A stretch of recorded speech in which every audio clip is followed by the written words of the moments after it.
Warga Semarang menemui berbagai media di Brebes untuk menyampaikan ihwal nasib rumah yang digusur sejak tahun 2016 silam dan berniat melayangkan surat kepada Presiden.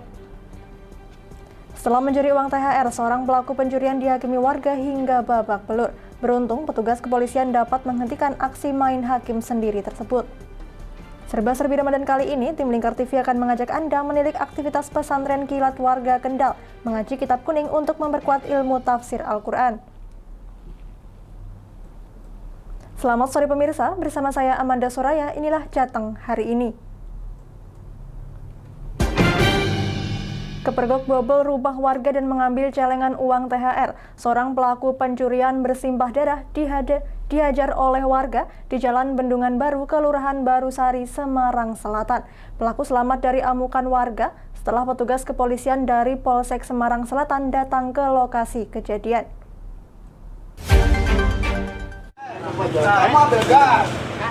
Emosi warga tak terbendung dan menghajar pelaku pencurian rumah kosong di Jalan Bendungan Baru, Kelurahan Barusari, Semarang Selatan, Kota Semarang. Pelaku yang mengaku bernama Sandra Satriawan, 26 tahun, warga Jalan Sukadamai, Mentaya Hulu, Kalimantan Tengah, kepergok pemilik rumah saat mengacak-acak isi lemari dan mengambil semua barang berharga seperti sepatu, jaket, dan uang tabungan untuk membayar THR karyawan. Warga kemudian melucuti pakaian dan menginterogasi pelaku di tengah jalan. Pelaku mengaku sebelum membobol rumah warga ini, pelaku juga mengambil uang kota amal di masjid dengan dalih untuk kebutuhan hidup sehari-hari di perantauan. Warga yang emosi kemudian beramai-ramai menghajar hingga babak belur dan mengancam akan membakar pelaku. Beruntung, aksi main hakim sendiri dapat dicegah setelah petugas kepolisian datang ke lokasi kejadian. Aksi pelaku diketahui oleh Sugio, pemilik rumah yang curiga kunci pintu rumah dalam keadaan jebol dan beberapa barang berserakan di lantai. Sugio kemudian mendapati ada seseorang tak dikenal berada di dalam kamar dan memakai sepatu yang dikenali milik anaknya. Istriku masuk ke rumah, tahu-tahu di rumah itu udah marah-marah semua gitu kan. Nah, terus dia ngambil saya, bilang rumahnya bobol orang gitu kan. Nah, terus saya nyari orangnya, ketemu di belakang gitu. Terus saya tanya, katanya orang mana enggak tahu gitu. Nah, itu kok saya lihat kok pakaian sepatu anakku dipakai, baju pakai. Berarti kan dia ada pasien satu kan. Tuh. Terus barang apa lagi selain yang sepatu? Sepatu itu ada celengan, terus ada tas, jaket saya juga kan dipakai gitu kan. Terus tas anakku. Itu celengan berapa uangnya, Mas? Wah, kita enggak itu Mbak ya, soalnya celengan itu kan buat THR karyawan gitu. Usai diamankan, pelaku bersama barang bukti dibawa ke Polsek Semarang guna penyelidikan lebih lanjut. Dari Semarang, Henufan, Lingkar TV, melaporkan. 4 warga Semarang menemui beberapa wartawan dari berbagai media di Brebes. Mereka datang untuk menyampaikan ihwal nasib rumah mereka yang digusur sejak tahun 2016 silam dan berniat melayangkan surat ke Presiden untuk mengadukan nasibnya agar ada sebuah keadilan. Anaknya membela lama. Mereka yang datang untuk menyampaikan keluhan diantaranya Ayub, Dwi Suci Lestari, Ong Singswan, dan Sutrismo. Mereka hendak menuntut hak atas kepemilikan tanah di Kampung Kebonsari, Jalan Pelampitan, Semarang, Jawa Tengah. Kepada awak media, mereka mengaku kalau rumah yang telah berdiri sejak ratusan tahun lalu itu kini telah rata dengan tanah, setelah pihak pengadilan memenangkan penggugat dalam hal ini Bambang Nugroho. Ayub Nur menuturkan ada dugaan telah terjadi tindak kolusi korupsi dan nepotisme terhadap penggusuran rumah warga. Bahkan telah terjadi ketidakselarasan antara fakta di lapangan dengan putusan pengadilan. Atas ketidakadilan itu, ia bersama 14 warga lainnya sepakat untuk melayangkan surat ke Presiden Joko Widodo sebagai upaya terakhir dalam memperjuangkan hak atas tanah dan rumah yang telah digusur tanpa adanya kompensasi apapun. Cerita bermula pada tahun 1898, kakeknya telah menempati tanah sewa di Kampung Kebonsari, Jalan Pelampitan, Semarang, milik Koh Lim Hing Yen. Beberapa tahun kemudian, karena tanah sewa untuk bangunan itu telah menjadi perkampungan, maka dibuatlah tembok pembatas antara tanah perkampungan itu dengan tanah yang ditempati Koh Lim Hing Yen.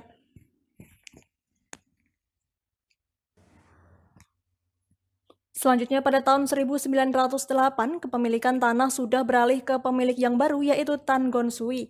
Pemilik terakhir ini lalu mendirikan sebuah yayasan yang bernama Societed Wayu Wiwanwan. Kepada yayasan terakhir inilah mereka membayar sewa.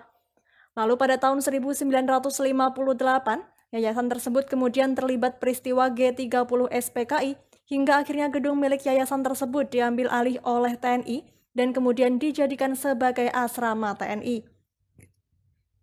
Pada saat TNI membangun asramanya itu, rumah-rumah warga yang sudah berdiri tidak diusik. Kemudian mulai tahun 1960, warga tidak lagi dipungut uang sewa karena tanah tersebut sudah menjadi tanah negara. Namun warga dikejutkan dengan munculnya surat hak guna bangunan atau SHGB nomor 34 atas nama Suwendro. Warga bahkan tidak pernah dimintai persetujuan atas pengukuran tanah untuk kepentingan penerbitan SHGB dimaksud. Kami menempati sekian tahun, tiba-tiba ada somasi dari pihak oknum atau yang namanya Bambang Sanyoto yang katanya mempunyai HGB. Namanya HGB 34. Padahal HGB tersebut dinyatakan sudah tidak berlaku dan itu terikat dengan dengan peraturan presiden atau apa lupa saya, yaitu tahun 1980 kalau salah. Sesuai pasal 35 Undang-Undang Nomor 5 Tahun 1960 tentang Peraturan Dasar Pokok-pokok Agraria, seharusnya wargalah yang berhak mendapatkan SHGB karena sudah ratusan tahun menempati tanah tersebut. Kemudian pada tanggal 24 September 1980, SHGB nomor 34 itu telah berakhir masa berlakunya dan tidak dapat diperpanjang lagi, serta telah diblokir oleh saudara M. Basri yang dulu selaku kuasa hukum warga Kampung Kebonsari Pelampitan. Ayub bersama belasan warga lainnya memohon kepada Presiden agar dilakukan peninjauan kembali atas perkara tersebut yang telah menyebabkan warga kehilangan tempat tinggal yang telah dihuni sejak 1898. Dari Brebes, Gus Fadilah, Lingkar TV, melaporkan. Menjelang Lebaran Hari Raya Idul Fitri, stok dan harga komoditas kebutuhan pokok masyarakat di Pasar Bintoro Demak masih tergolong stabil. Meski demikian, ada sejumlah kebutuhan pokok yang mengalami kenaikan. Kenaikan harga sendiri menurut para pedagang dipicu dengan kenaikan tarif pajak pertambahan nilai atau PPN dari 10% menjadi 11% yang ditetapkan oleh pemerintah.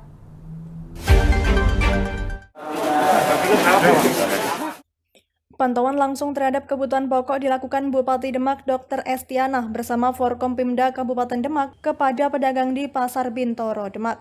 Dalam pantauannya tersebut, Bupati Demak belum menemukan lonjakan harga yang signifikan. Menurut Bupati Estianah, harga komoditas kebutuhan pokok masyarakat sampai menjelang Lebaran terjadi pada daging ayam, telur, cabai, bawang merah, bawang putih, dan sayuran. Sementara sejumlah kebutuhan yang masih cukup stabil diantaranya beras, daging sapi dan kerbau, gula, serta minyak goreng kemasan. Selain persediaan mencukupi hingga setelah Lebaran nanti, para pedagang menurut Bupati juga menjual sesuai head yakni Rp24.000 per liternya. Bahkan untuk beras premium dijual di bawah head yaitu Rp12.000 per kilogram. Hal itu terjadi karena stok beras di Kabupaten Demak melimpah seiring terjadinya musim panen.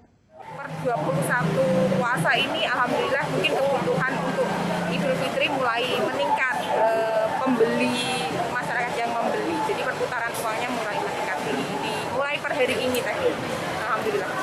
Kemudian mulai sudah Rata-rata kenaikan tadi sampai berapa? Tidak ada kenaikan, jadi harga masih normal semuanya. Sementara kenaikan bahan pokok seperti tepung dan bawang putih terjadi sejak awal bulan April ini.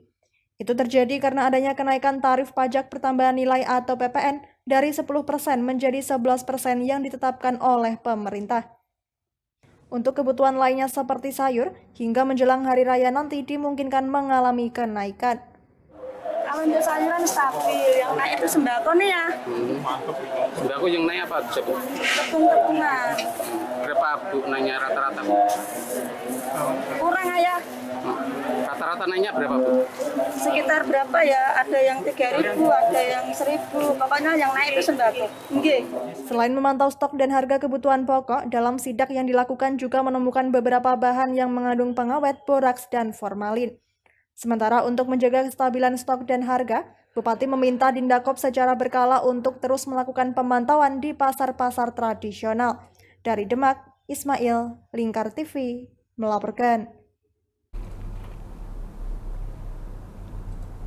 Jangan kemana-mana pemirsa, kami akan kembali usai jeda pariwara. Tetap bersama kami.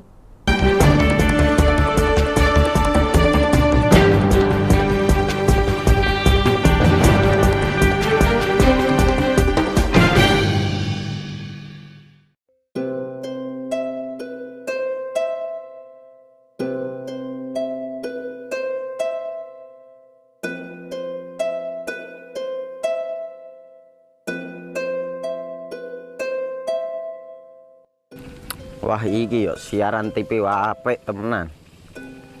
Filme cocok karo suasanane. Elah. Boleh bro ngene iki awan-awan kok. Iki lho nonton TV, Kang. Wah, kenal nedan kowe wong kenang delok HP kok delok TV piye? Wah kurang update kowe iki, Kang. Lho maksudnya piye kok ngarani aku update itu? Iki lho delok aku nonton TV tenan. Kok kira nonton HP? Wong delok HP ngono kenal nedan apa iki. Iki lho delok siarane. Lho, kok iso ya? Yo TV apa? Jenenge Lingkar TV, Kang. Saiki erane TV kok ngene iki.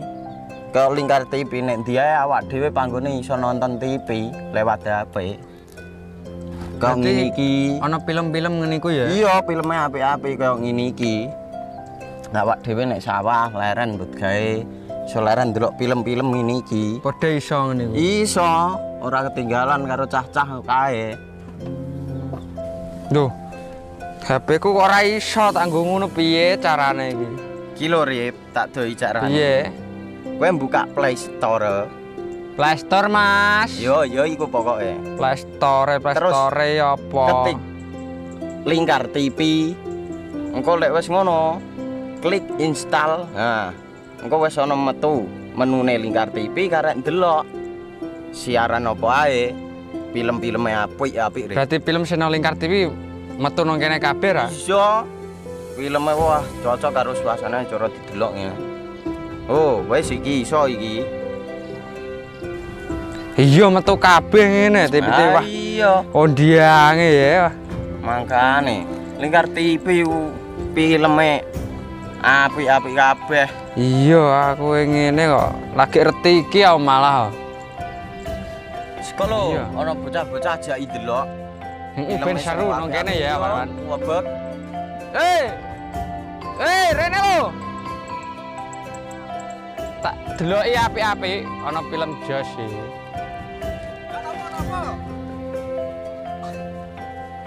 Rene go Rene. Oh iki lho tak deloki film nang Lingkar TV.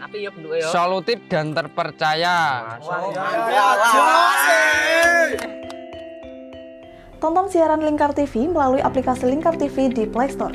Dengan cara ketik Lingkar TV di pencarian Play Store, kemudian tekan install. Mudah bukan? Nikmati tayangan-tayangan menarik dari Lingkar TV kapanpun dan dimanapun Anda berada. Tinggal tekan menu Lingkar TV di HP Anda dan selamat menonton!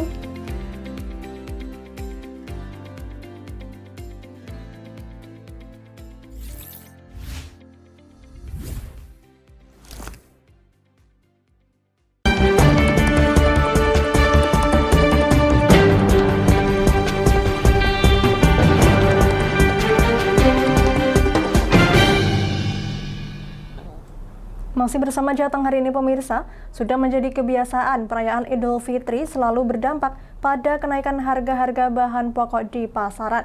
Menanggapi hal tersebut, Ketua Komisi A DPRD Pati Bambang Susilo meminta pemerintah kabupaten dan juga dinas terkait untuk mengawasi stabilitas harga bahan pokok.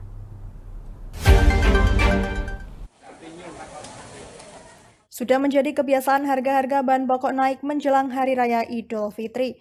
Hal itu dikarenakan permintaan masyarakat meningkat saat Hari Raya Idul Fitri. Menanggapi hal tersebut, Ketua Komisi A DPRD Pati Bambang Susilo meminta pemerintah kabupaten ataupun pihak terkait, utamanya Dinas Perdagangan dan Perindustrian, untuk mengawasi stabilitas harga bahan pokok. Bambang Susilo menilai pemerintah daerah mempunyai peran untuk mengendalikan kebutuhan serta memastikan ketersediaan bahan pokok sehingga harga tetap stabil. Lebih lanjut, pria yang juga merupakan politisi PKB itu juga meminta agar pemerintah bisa menertibkan para oknum pasar yang sengaja mempermainkan harga bahan pokok sehingga mengakibatkan harga melambung naik. Ya, agar itu harga-harga yang melonjak itu bisa dikendalikan lah, dipantau. Jadi memang kalau memang itu ada kecurangan yang diakibatkan dari pedagang misalnya, yaitu nanti ada tindakan. Jadi kami berharap agar pemerintah masif untuk memantau karena memang kita harus melindungi kepentingan masyarakat. Disinggung mengenai operasi pasar, secara langsung Bambang Susilo meminta dinas terkait, dalam hal ini Disdakperin, untuk menggencarkan operasi pasar guna mengecek ketersediaan komoditas, sekaligus sidak bahan pangan untuk mengantisipasi pangan kadaluarsa masih diperjualbelikan. Kami sangat mendukung dan itu segera dilaksanakan untuk memantau karena ini kan sudah hitungan hari ya, tinggal 1 minggu lebih sedikit dari raya ya. Ketua Komisi A DPRD Pati berharap pemerintah daerah dapat melindungi kepentingan masyarakat dalam hal kenaikan harga bahan pokok di pasaran jelang Hari Raya Idul Fitri yang tinggal menghitung hari. Dari Pati, Fajar Mukti, Lingkar TV, melaporkan. Bulog memastikan ketersediaan beras aman saat Lebaran. Pimpinan Perum Bulog Cabang Pati mengungkapkan, saat ini ketersediaan beras Bulog tercatat ada 10.000 ton cadangan pangan pemerintah atau CPP. Cadangan tersebut tersebar di 6 gudang yang dimiliki. Perum Bulog Cabang Pati menjamin tidak ada permasalahan terkait ketersediaan beras selama Lebaran atau Hari Raya Idul Fitri tahun ini. Ditemui di ruangannya pada Senin pagi, pimpinan Perum Bulog Cabang Pati Yonas Haryadi mengungkapkan bahwa saat ini ketersediaan beras tercatat pada angka 10.000 ton. 10.000 ton tersebut dikatakan Yonas tersebar di 6 gudang yang dimiliki. Dari jumlah tersebut, Yonas mengatakan ketersediaan beras dapat memenuhi kebutuhan sampai akhir tahun mendatang. Kurang lebih kita punya 10.000 ton stok beras CPP yang tersimpan di gudang-gudang kita. Kebetulan itu ada 6 gudang. Dan untuk ketahanan stok itu sebenarnya cukup sampai akhir tahun malah. Jadi untuk mengantisipasi kelangkaan kita siap dan masyarakat tidak perlu khawatir kalau seandainya ada resiko-resiko atau wacana-wacana bakal terjadi kelangkaan dari beras. Saat disinggung terkait kapasitas beras yang diserap Bulog, menurutnya saat ini pihaknya melakukan penyerapan semaksimal mungkin. Selain memenuhi Karesidenan Pati, beras Bulog Pati juga masuk dalam cadangan pangan pemerintah atau CPP. Lebaran ada beberapa komoditi yang memang cenderung meningkat. Cuman ini kalau untuk beras kita tidak terlalu signifikan berasa di kita karena memang ini untuk wilayah Karesidenan Pati itu masih masa panen. Dan panen di Karesidenan Pati ini di 5 kabupaten ini cenderungannya sih nggak ada putusnya ya. Jadi walaupun telah berakhir masa panen pertama itu pasti masih ada panen-panen sporadis. Banyaknya stok beras di Kabupaten Pati memang tidak terlepas dari keberadaan Karesidenan Pati yang masuk dalam lumbung padi. Menurut Yonas, panen padi di Karesidenan Pati cukup beruntun, sehingga keberadaan beras di gudang selalu tersedia. Lebih lanjut, Perum Bulog Pati juga bersifat dalam menjaga keamanan harga, keamanan stok, dan mengantisipasi kelangkaan stok cadangan pangan pemerintah, dan untuk mengantisipasi bencana alam. Dari Pati, Fajar Mukti, Lingkar TV, melaporkan. Pemerintah memberikan kelonggaran pada pelaku wisata pada saat libur Lebaran nanti, sehingga objek wisata diperbolehkan buka, namun tetap menerapkan protokol kesehatan. Namun untuk acara live music seperti dangdut belum diperkenankan sebab akan mengundang kerumunan massa. Tinggalan dengan yang dikelola oleh swasta. Pemerintah sudah memberikan kelonggaran pada pelaku maupun pengelola objek wisata, sehingga pada libur Lebaran nanti objek wisata diperbolehkan untuk buka namun tetap menerapkan protokol kesehatan. Hal ini disampaikan Kabid Pariwisata Kabupaten Kendal Sumardi saat mengadakan sarasehan dan buka bersama paguyuban pelaku wisata di Kabupaten Kendal, Jawa Tengah. Pada libur Lebaran, semua objek wisata baik yang dikelola pemerintah, swasta maupun badan usaha milik desa diperbolehkan untuk buka, namun tetap ada batasan tertentu Salah satunya untuk pengunjung tidak boleh melebihi kapasitas, tetap menerapkan protokol kesehatan sebab COVID-19 belum 100% hilang.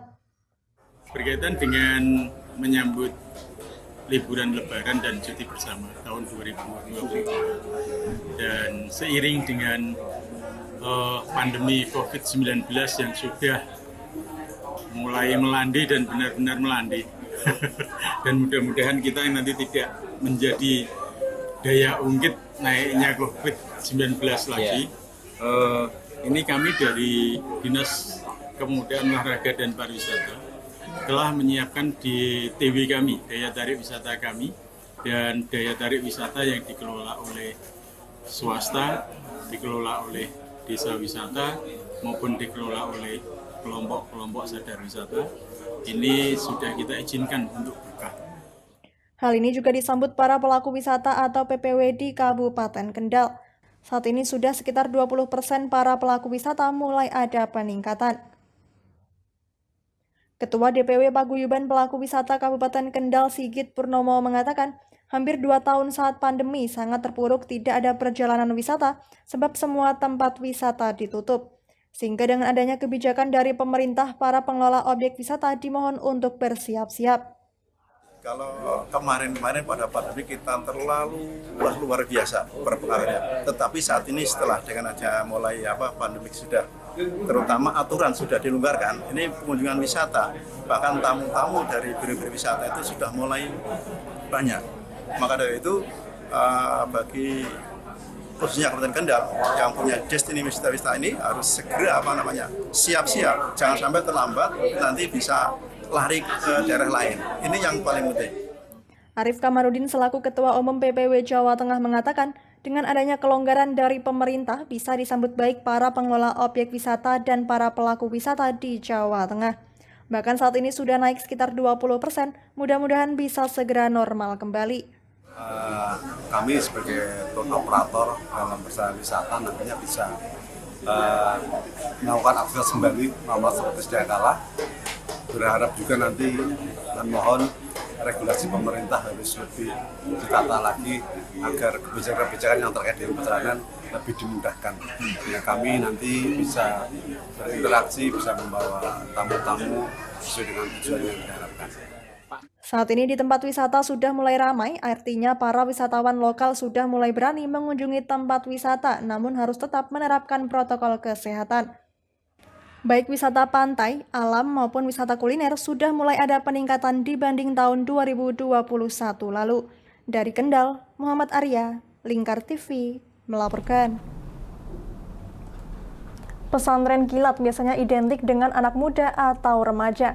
Namun pesantren kilat di Masjid Agung Kendal, Jawa Tengah ini berbeda. Pesantren kilat ini diikuti oleh para kiai kampung dan masyarakat umum untuk memperdalam ilmu tafsir Al-Quran dan juga fikih. Seperti apa keunikan pesantren kilat ini? Berikut liputannya dalam Serba Serbi Ramadan.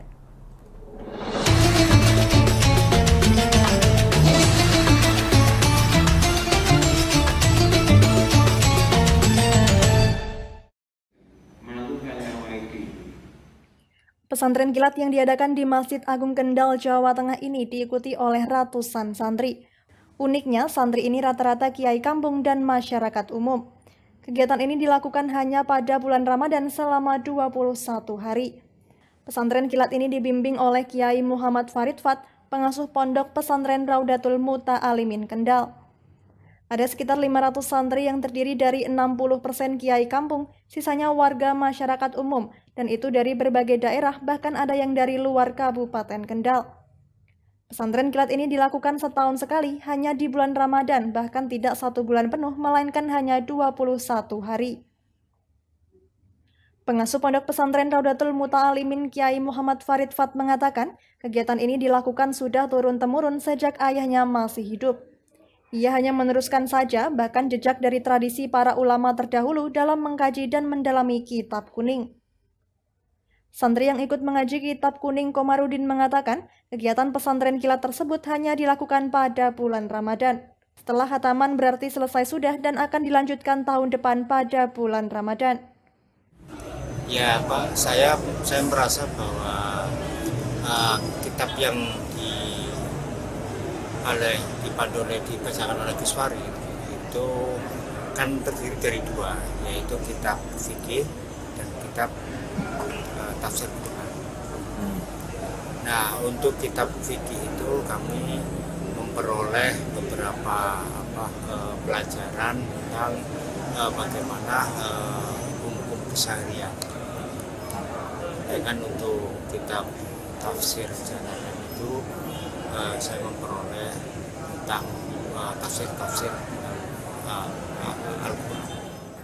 Hal senada juga disampaikan Johan. Ia mengaku setelah mengikuti pesantren kilat ngaji kitab kuning ini, selain tambah ilmu, hatinya juga merasa damai.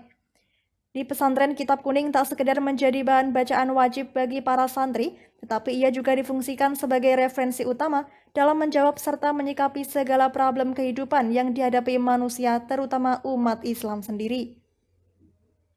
Kiai Muhammad Farid Fat yang juga sebagai pengasuh pondok pesantren Raudatul Muta'alimin Kendal yang berada di Jalan Habib Royo, Kota Kendal mengatakan, untuk pesantren kilat ini diikuti para kiai dan masyarakat umum. Dengan mengaji kitab kuning secara otomatis keilmuan agamanya akan bertambah. Orang yang mempunyai ilmu agama tinggi akan mempunyai rasa toleransi yang tinggi. Betul, ini adalah pesantren kilat Ramadan dan ini khas ya, saya kira di masjid lain mungkin jarang ditemukan ada pengajian yang sifatnya khas, pengajian kitab kuning dan dibahas di siang hari bahkan ya, di tengah terik matahari, di mana kadang orang itu istirahat, tapi ini mereka dengan antusias berasal dari berbagai penjuru Kabupaten Kendal, bahkan dari mana-mana ya, itu di siang hari ini ikut serta dalam kegiatan majelis pengajian pesantren kilat ya. Kiai Farid Fat panggilan akrabnya tidak mengherankan apabila didapati suatu persoalan hidup, kitab kuninglah yang menjadi tumbuhan penyelesaian. Artinya, laku hidup umat Islam harus merujuk pada kitab kuning. Hal ini dikarenakan kitab kuning dianggap dokumen paling otoritatif, bahkan isinya tidak perlu untuk dipertanyakan kembali. Dari Kendal, Muhammad Arya, Lingkar TV, melaporkan. Ya, serba-serbi Ramadan tadi sekaligus mengakhiri kebersamaan kita kali ini. Terus saksikan Jateng hari ini setiap pukul 17 waktu Indonesia Barat hanya di Lingkar TV. Akhirnya saya Mada Soraya, mewakili seluruh kerabat kerja yang bertugas, pamit dari hadapan Anda. Terima kasih dan sampai jumpa.